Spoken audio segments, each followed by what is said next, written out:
Hello and welcome to today's lesson on the magnetic flux linkage in coil angle investigation practical, which is part of the magnetic fields topic in AQA A-Level Physics. So in today's lesson we're going to look at the investigation which links magnetic flux linkage in coil angle. Now we're going to investigate the effect of varying the angle of the conductor and the magnetic field and see how that will affect on the induced EMF.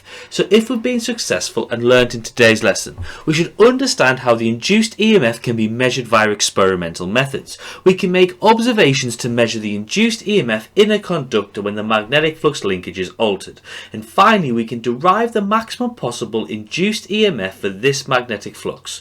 So it links into the following part of the AQA A-Level Physics specification. We're going to look at the required practical activity 11, which is the investigation using a search coil and oscilloscope on the effect of the magnetic flux linkage of varying the angle between a search coil and the magnetic field direction, which links into the electromagnetic induction topic. In particular, we are going to be looking at required practical 11. So in this investigation, your aim as a scientist is to find the relationship between the angle of the conductor in the magnetic field and the induced EMF produced in the conductor. So if you can work out the maximum induced EMF in a conductor, by the end of this practical you will have learned. So what you will need is an oscilloscope, a large circular coil or Helmholtz coil, a stand, a low voltage AC supply, connecting leads, a protractor, a search coil and a stand, boss and clamp to support this search coil. So the search coil is clamped so that the plane of the coil is initially parallel to the plane of the large circular coil, so therefore perpendicular to the magnetic field lines produced by the circular coil. So this position will produce the maximum flux linkage and therefore the maximum induced EMF in the search coil. A preliminary experimentation will be necessary to determine the appropriate voltage and frequency to use on the circular coil. So you would select a suitable voltage sensitivity and time base settings on the oscilloscope and then establish that the induced EMF produced in the search coil is large enough to be easily measured. Then with the search coil in the initial position, you record the induced EMF in the search coil from the oscilloscope display, so you can measure the peak-to-peak value of the induced AC voltage.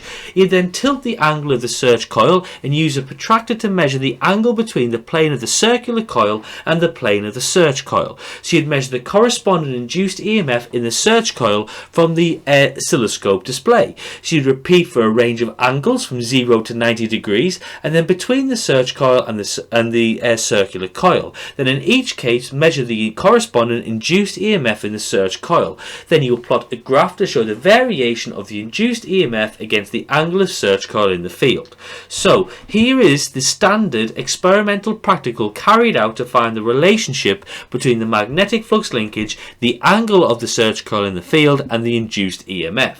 So what you need is to set up the following apparatus. Now the Helmholtz coils which the search coil is placed in produce the magnetic field. Now it's important to note that a Helmholtz pair consists of two identical circular magnetic coils that are placed symmetrically along a common axis, one on each side of the experimental area, and are separated by a distance equal to the radius of the coil.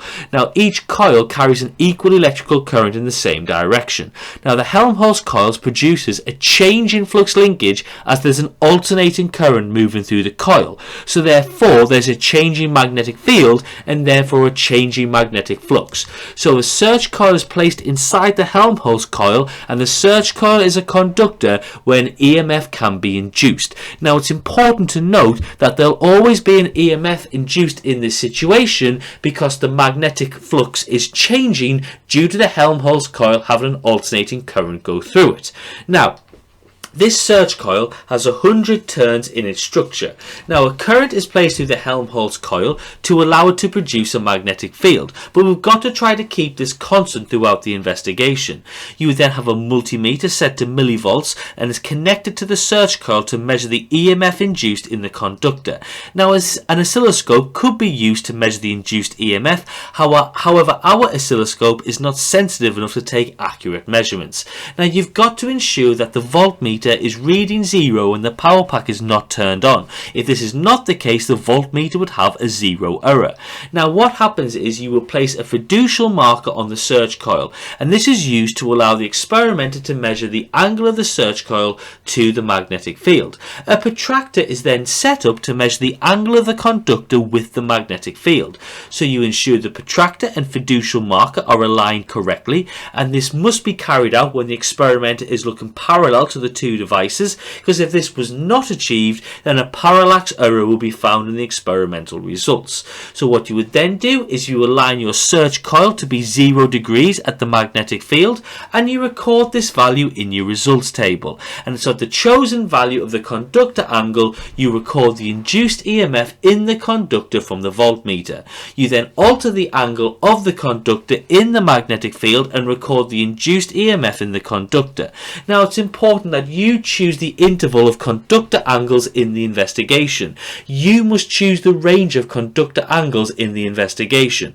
Now remember, the aim of the investigation is to determine the maximum possible EMF and the relationship between the search coil angle and the induced EMF. Now you should always choose the number of repeats you carry out in this investigation as well. So you'd fill in your observations in the results table, where it's advised you have a column for conductor angle and induced EMF. Now you would then draw a graph of your experimental data, which you draw a graph which allows you to derive the maximum and minimum EMF induced in the conductor via graphical methods. So try to consider which graph will give you the most accurate results and ensure error bars are drawn on this graph. So what do we know? Magnetic flux is defined by the equation phi equals BA, where B is normal to A. The flux linkage is N phi, where N is the number of turns cutting the flux. So the flux and flux linkage passing through a rectangular coil rotating the magnetic field is equal to N phi is equal to BAN cos theta. Now with our required practical, we can investigate using a search coil or an oscilloscope the effect on the magnetic flux linkage of varying the angle between a search coil and the magnetic field direction. So if we've been successful and learnt in today's lesson, we should be able to understand how the induced EMF can be measured via experimental methods. We can make observations to measure the induced EMF in a conductor when the magnetic flux linkage is altered. And finally, we can derive the maximum possible induced EMF with this magnetic flux. So in today's lesson, we've looked at the magnetic flux linkage in coil angle investigation, which is part of the magnetic fields topic in AQA A-Level Physics. I hope you've enjoyed this particular lesson and have a lovely day.